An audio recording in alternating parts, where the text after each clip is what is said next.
खबर आपको बता दें, ग्वालियर से मिल रही है। शिवराज सिंह चौहान का कांग्रेस पर तंज सामने आया है। कांग्रेस में ना कोई दिशा बची है, ना ही दृष्टि।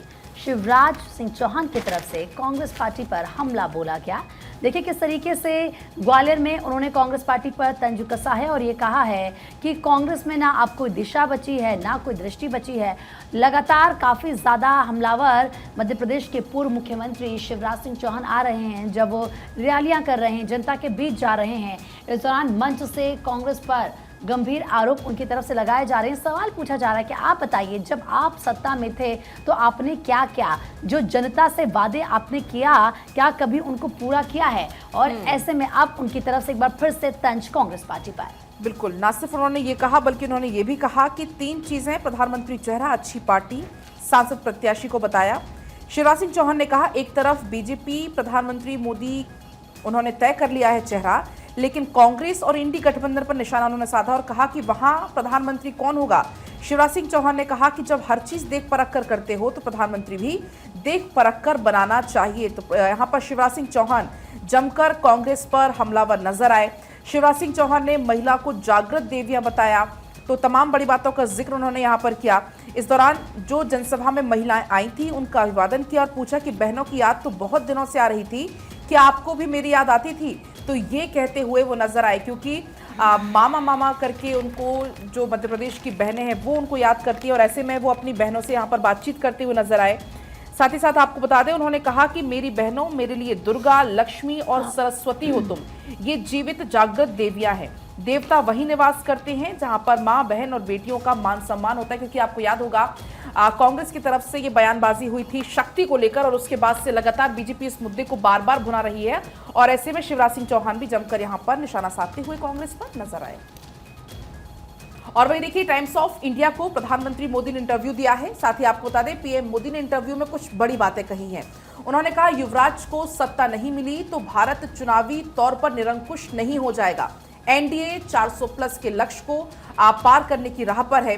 बीजेपी 370 के आंकड़े तक पहुंच रही है। ये लक्ष्य आर्टिकल 370 के निरस्तीकरण से जुड़ी हुई एक भावना है।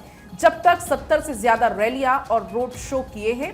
उन्होंने कहा, मैंने स्नेह और समर्थन का अभूतपूर्व प्रदर्शन देखा है। लोग जानते हैं बीजेपी के लिए वोट का मतलब विकास है। उन्होंने आगे कहा, 2 चरणों के मतदान के बाद विपक्ष हताश हो चुका है, निराश हो चुका है। एससी, एसटी और ओबीसी के अधिकारों की रक्षा करना हमारा उद्देश्य है।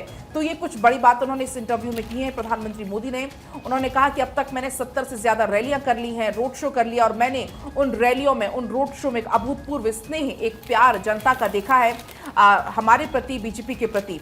2 चरणों के मतदान के बाद उन्होंने कहा कि ये साफ साफ दिख रहा है कि विपक्ष कैसे हताश है और निराश है। आगे बढ़ते हैं और अखबारों का जिक्र करते हैं और सबसे बड़ी बात, आईपीएल में कल दिलचस्प मुकाबला देखने को मिला। डबल हेडर मैच था। चेन्नई ने हैदराबाद से हार का बदला लिया। चेन्नई की सीजन में 5वीं जीत है। कप्तान गायकवाड़, ऋतुराज गायकवाड़ की हम बात करें, 98 रन की पारी खेलते हुए नजर आए और देश पांडे ने 4 विकेट फिलहाल लिए। और देखिए, हैदराबाद की सबसे बड़ी हार, ये हम लगातार देख रहे हैं पिछले काफी समय से कि सनराइजर्स हैदराबाद काफी अच्छा प्रदर्शन करते हुए नजर आ रही थी, लेकिन पिछले 1-2 मुकाबले में ढीली पड़ते हुए नजर आ रही सनराइजर्स हैदराबाद की टीम। और एक बार फिर से काफी अच्छी पारी खेलते हुए ऋतुराज गायकवाड़ फिलहाल नजर आए हैं, जमकर उनकी तारीफ भी हुई। दूसरा मैच था बेंगलुरु वर्सेस गुजरात टाइटंस का। बेंगलुरु ने गुजरात को 9 विकेट से हराया और विल मैक्स की अगर बात करें तो विस्फोट से विराट पारी खेलते हुए नजर आए। ये हेडलाइन फिलहाल दैनिक भास्कर में है। आरसीबी ने दूसरी जीत है, फिलहाल 200 प्लस चेस करते हुए ये टीम नजर आई, लेकिन बहुत ही अच्छी साझेदारी कल देखने को मिली। 166 रन की साझेदारी विल और विराट के बीच देखने को मिली।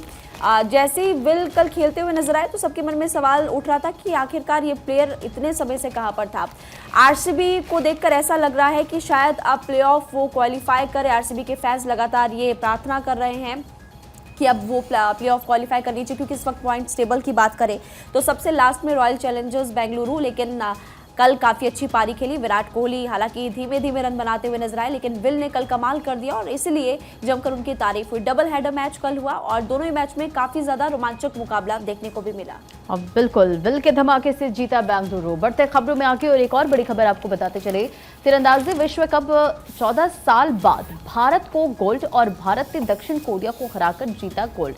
फाइनल में कोरिया को 5-1 से हराया है।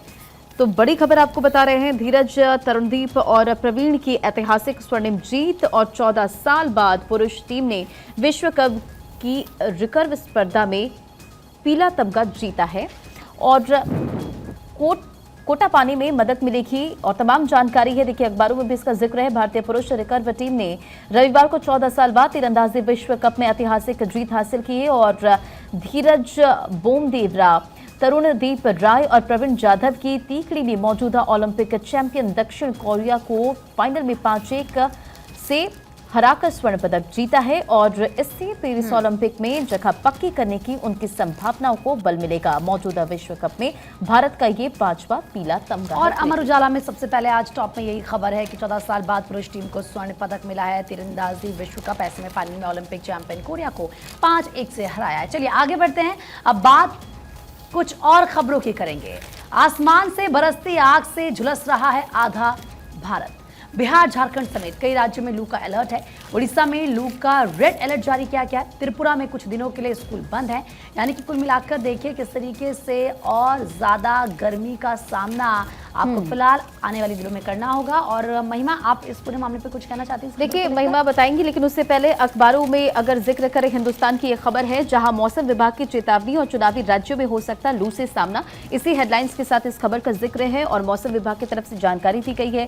केरल में भीषण गर्मी, जम्मू कश्मीर में बर्फबारी, जिसकी तस्वीर आप लगातार अपने स्क्रीन पर भी हमने आपको दिखाई कि किस तरह से मौसम का मिजाज लगातार बदला हुआ है। और भारत मौसम विज्ञान विभाग ने रविवार को कहा कि अगले 5 दिनों के दौरान पूर्वी दक्षिणी प्रायद्वीपीय भारत में लू और भीषण लू की स्थिति बनने की संभावना है और इस चेतावनी में देश का एक बड़ा हिस्सा शामिल है। महिमा, बिल्कुल आप सही कह रही हैं, लेकिन दैनिक भास्कर की बात करें तो फिलहाल इस पूरी खबर को लेकर जानकारी दैनिक भास्कर में भी कि कैसे पूरा भारत जो है वो झुलसता हुआ इस वक्त नजर आ रहा है। कई जगहों से जंगलों में आग की खबरें, कल हमने आपको उत्तराखंड से भी खबर बताई थी। उड़ीसा में भी लू का अलर्ट है फिलहाल, लेकिन हरियाणा, हिमाचल और पंजाब का जो सेगमेंट है वहां पर बताया गया कि पहाड़ों पर इस वक्त जो बर्फबारी हो रही है, हमने तस्वीरें भी दिखाई थी। इनफैक्ट पलक, आपने कल एक रिपोर्ट भी तैयार की थी, उसमें बताया गया था कि कैसे ओलावृष्टि हो रही है, बारिश हो रही है, बर्फबारी हो रही है और इसी वजह से फसलों को नुकसान पहुंच रहा है। बोलिए। बिल्कुल, और कहीं ना कहीं देखिए क्योंकि नैनीताल का जिक्र आपने किया, आपने देवभूमि उत्तराखंड का जिक्र किया, तो 11 जिलों तक जो आग जंगलों में लगी है वो फैल चुकी है और ये कहा जा रहा है कि जल्दी रिहायशी इलाकों तक ये आग पहुंच सकते हैं। हालांकि हेलीकॉप्टर के जरिए पानी लिया जा रहा है नदियों से और आग बुझाने की कोशिश की जा रही है। हालांकि आगे बढ़े। वहीं दिल्ली में आज गर्मी का सितम और ज्यादा बढ़ने वाला है। 40 डिग्री के पार पारा जाने की संभावना है, लेकिन बारिश की फिलहाल कोई उम्मीद नहीं है और कुछ ऐसा ही मौसम आने वाले 1 से 2 दिन तक रहने की संभावना जताई जा रही है कि आने वाले 2 से 3 दिन बहुत ज्यादा मुश्किलों भरे हो सकते हैं। हालांकि पहले तो बारिश का अलर्ट था कि थोड़ी बहुत बारिश होगी, बूंदाबांदी होगी, बादल होंगे, लेकिन फिलहाल ऐसी कोई भी उम्मीद नहीं है। 40 डिग्री के पार पारा जाने की संभावना है। बिल्कुल, और इसी वजह से लोगों की मुश्किलें फिलहाल बढ़ती हुई नजर आएगी। अच्छा, वो पिछली खबर जो हमने आपको बताई थी वो फ्रंट पेज पर ही दैनिक भास्कर के, पिछले अप्रैल की तुलना में 5 गुना आग की घटनाएं बढ़ी और पर्यटन का सीजन है, उसके बावजूद पर्यटक गर्मी में पहाड़ों का रुख करते हैं, लेकिन वहां पर इस वक्त गर्मी बढ़ रही है कुछ इलाकों में, लेकिन ऊपरी इलाकों पर आप जाएंगे तो वहां पर बर्फबारी हो रही है। आगे बढ़ते केरल से अगली बड़ी खबर आपको बताते, पहली बार पूरे राज्य में लू, 100 साल में दूसरी बार भीषण गर्मी। पर्यटन की बात करें तो 40% गिरता हुआ नजर आ रहा है पर्यटन कारोबार। पारा सामान्य से 4 से 5 डिग्री तक ज्यादा है। मुन्नार आपका हो गया, वायनाड, ये टूरिस्ट स्पॉट है जो बने हुए हैं, लेकिन इसके बावजूद यहाँ पर लोगों की मुश्किलें काफी ज्यादा बढ़ रही है और आने वाले समय में मौसम विभाग की तरफ से फिलहाल यही अलर्ट जारी किया गया है कि ऐसे लोगों की मुश्किलें बढ़ने वाली है, क्योंकि वेस्टर्न डिस्टर्बेंस जो कि हम कल रिपोर्ट जब तैयार करे थे तो उसमें ईरान और अफगानिस्तान से जो हवा का दबाव बन रहा है उसकी वजह से वेस्टर्न डिस्टर्बेंस जहाँ पहाड़ी इलाकों पर बन रही है और वहां पर फिलहाल ठंडी हवाएं चल रही है, लेकिन मैदानी इलाकों पर इसका फिलहाल असर बढ़ता हुआ नजर नहीं आ रहा है और पारा 40 डिग्री के पार पहुंचने का भी अनुमान जताया गया है। बिल्कुल, केरल का आप यहां पर जिक्र कर रही हो और 12 जिलों के लिए अधिकतम तापमान की चेतावनी जारी की गई है। और पलक्कड़ जिले की बात करें तो तापमान 41 डिग्री सेल्सियस और कोल्लम और त्रिशूर जिलों में 40 डिग्री सेल्सियस से के आसपास रहने की संभावना। यानी कि देखिए मौसम विभाग की तरफ से चेतावनी जारी की गई है और चुनावी राज्यों में भी लू से सामना हो सकता है। बढ़ते खबरों में आगे और अंतरिक्ष को और सुलभ बनाएगी निजी कंपनियां।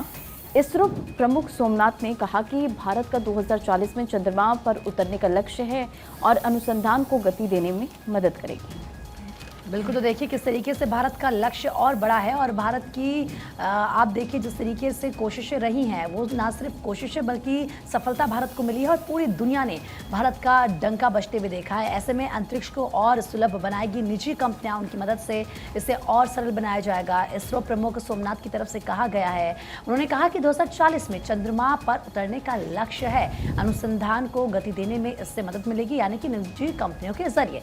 आगे बढ़ते हैं, बात कुछ और खबरों के आगे बढ़ते हुए करेंगे। हांगकांग यूनिवर्सिटी में हुई शोध में दावा कि खाने से पहले खाना देखें और खुशबू लें, इससे पसंद बदलती है।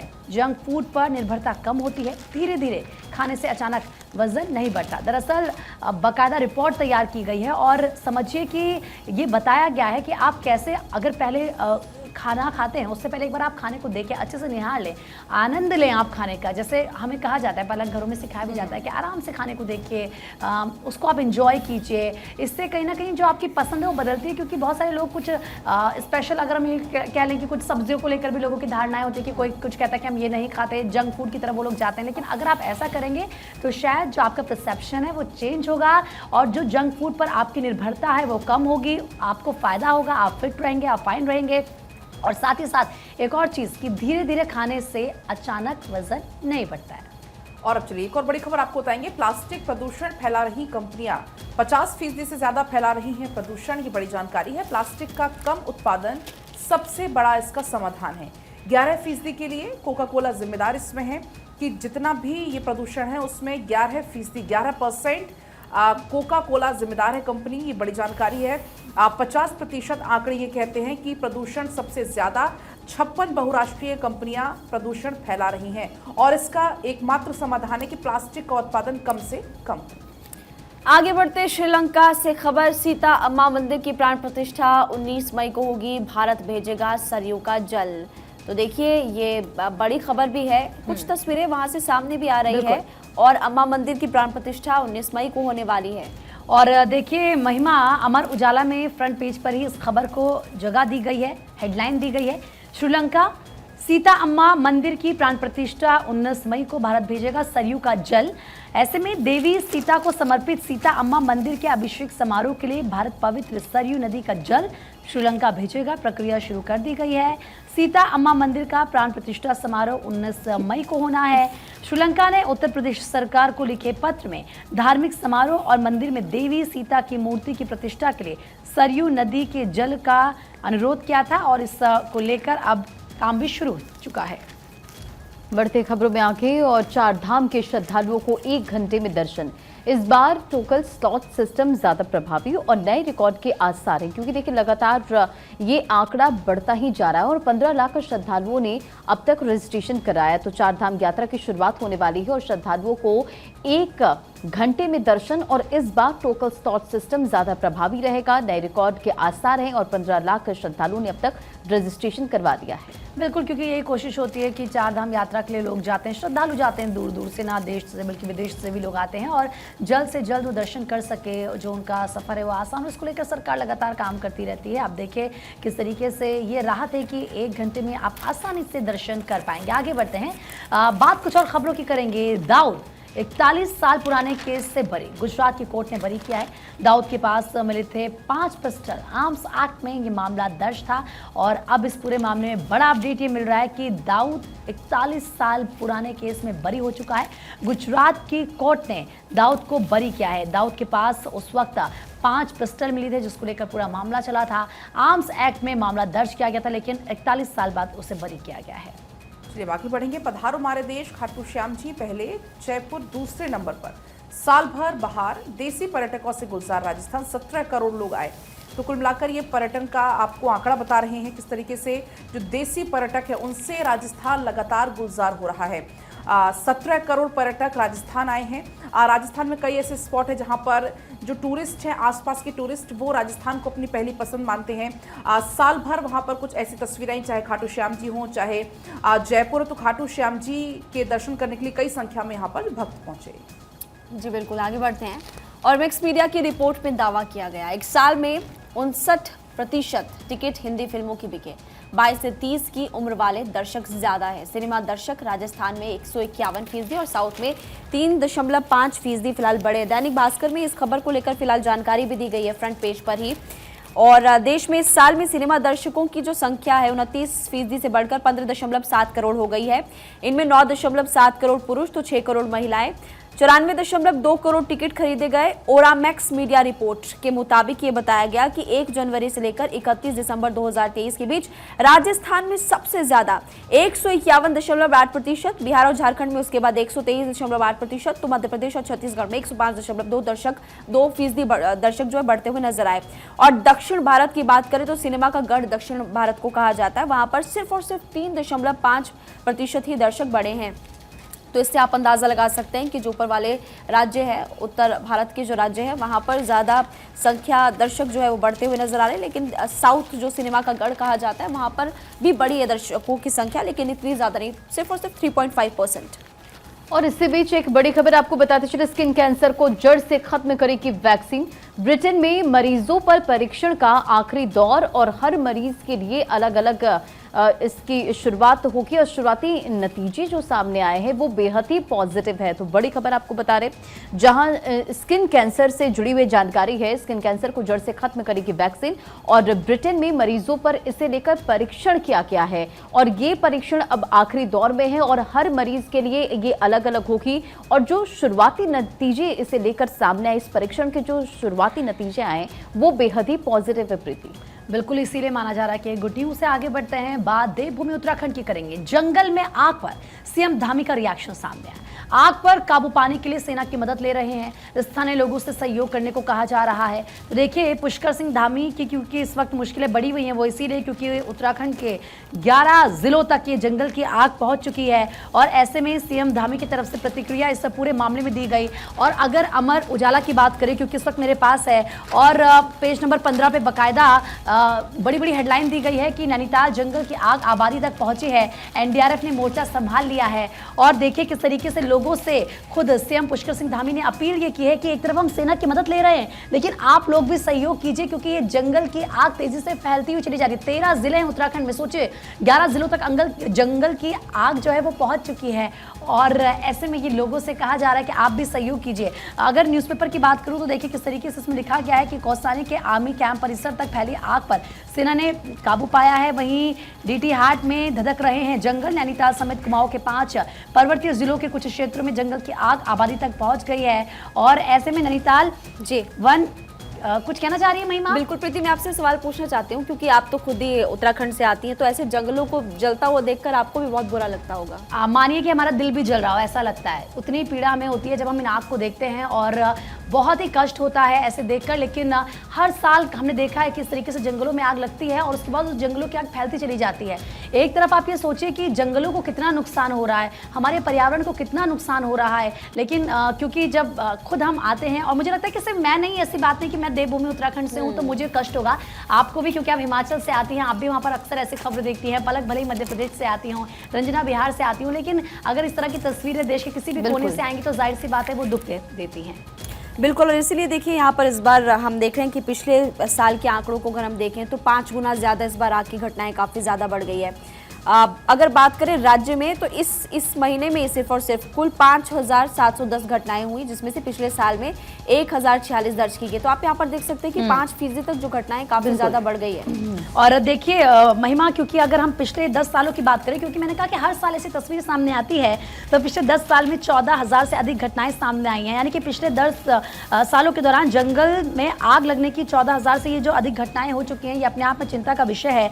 इसमें 23,000 हेक्टेयर से अधिक क्षेत्रफल में वन संपदा प्रभावित हुई है और इस दौरान 17 लोगों की मौत भी हुई है। वहीं आग बुझाने के दौरान 74 लोग घायल भी हुए हैं। प्रदेश में यानी कि उत्तराखंड की अगर बात करें तो 2014 से 2023 के बीच सबसे अधिक ऐसी घटनाएं सामने आई हैं जो अपने आप में चिंता का विषय है। और रंजना, आप भी कुछ कहना चाहती हैं? बिल्कुल, देखिए अब इस पूरे मामले में प्रतिक्रिया सीएम धामी की आई है। हालांकि सीएम धामी लगातार नजर बनाए हुए हैं और वन अग्नि की घटना पर सैटेलाइट से भी निगरानी की जाएगी। वन विभाग के कर्मचारियों को आग बुझाने वाले उपकरणों से लैस कर दिया गया और उत्तराखंड के धधकते जंगलों से दुधवा में भी अलर्ट जारी कर दिया गया। बात नैनीताल की करें तो देखिए, नैनीताल में दोगुना बढ़ गया हवा में प्रदूषण और हर 2 किलोमीटर में फायर लाइन बना रहे हैं। अभियान सेना के कैंप के आसपास तक सीमित है और एनडीआरएफ को भी आग बुझाने में लगाया गया। और वो तस्वीरें हम लगातार देख रहे हैं कि किस तरह से लगातार कोशिश की जा रही है कि आग पर काबू पाया जा सके। और कुमाऊं के जंगलों में लगी आग के बाद सभी टाइगर रिजर्व में माना जा रहा है कि जारी मौसम विभाग की तरफ से ये कहा जा रहा है कि अगले हफ्ते शायद बारिश हो और ये माना जा रहा है कि 56% चांसेस है कि जो आग है उस पर खुद ब खुद काबू हो जाए, क्योंकि जाहिर सी बात है कब तक हेलीकॉप्टर के जरिए आप सोचिए नदी से पानी भरकर जंगलों पर छिड़काव किया जा रहा है, ये बहुत मुश्किल होता है। लेकिन अगर बारिश होती है तो जाहिर सी बात है कि राहत इससे मिलती हुई नजर आएगी। बिल्कुल, देखिए यहाँ हल्के नीले रंग की धुंध छा गई है। वहीं पिथौरागढ़ में शनिवार शाम को बारिश हुई है। हालांकि अभी आप ये जानकारी भी दे रही थी प्रीति की बारिश हो सकती है और इससे राहत जो है वो मिल सकती है। तो कुमाऊं में धधक रहे जंगल, नैनीताल में नीली धुंध छाई हुई है। लोगों को अब काफी ज्यादा दिक्कतों का सामना करना पड़ रहा है। पलक और कुछ और खबरों पर नजर डालेंगे। भविष्य पर नजर, अमेरिका ने दिया है डूम्सडे विमानों का ऑर्डर। ये बड़ी जानकारी है। परमाणु हमला भी बेअसर ये कर सकता है। E-4B की जगह ये विमान लेंगे। $13 बिलियन का अनुबंध इसको लेकर पूरा है। तो फ्यूचर को किस तरीके से और स्ट्रॉन्ग बनाया जाए, इसकी यहाँ पर तैयारी हो रही है। $13 बिलियन का ये पूरा अनुबंध होगा, जिसमें जो यूएस है उसने डूम्सडे विमानों का ऑर्डर दे दिया है। तो ये बड़ी जानकारी है जिससे परमाणु हमला भी बेअसर हो सकेगा। तो आप ताकत समझिए, E-4B की जगह ये विमान लेंगे जो कि परमाणु हमले को भी बेअसर कर सकते हैं। $13 बिलियन का अनुबंध इसका ये पूरा है, जिसमें यूएस ने विमानों का ऑर्डर दिया है।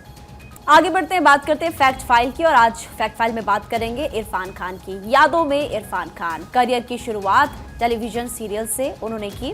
फिल्म एक डॉक्टर की मौत से डेब्यू किया। साल 2011 में पद्मश्री पुरस्कार से उनको नवाजा गया। पान सिंह तोमर के लिए नेशनल अवार्ड भी मिला और मकबूल, the lunch box Hindi medium hit फिल्में उनकी तरफ से दी गई।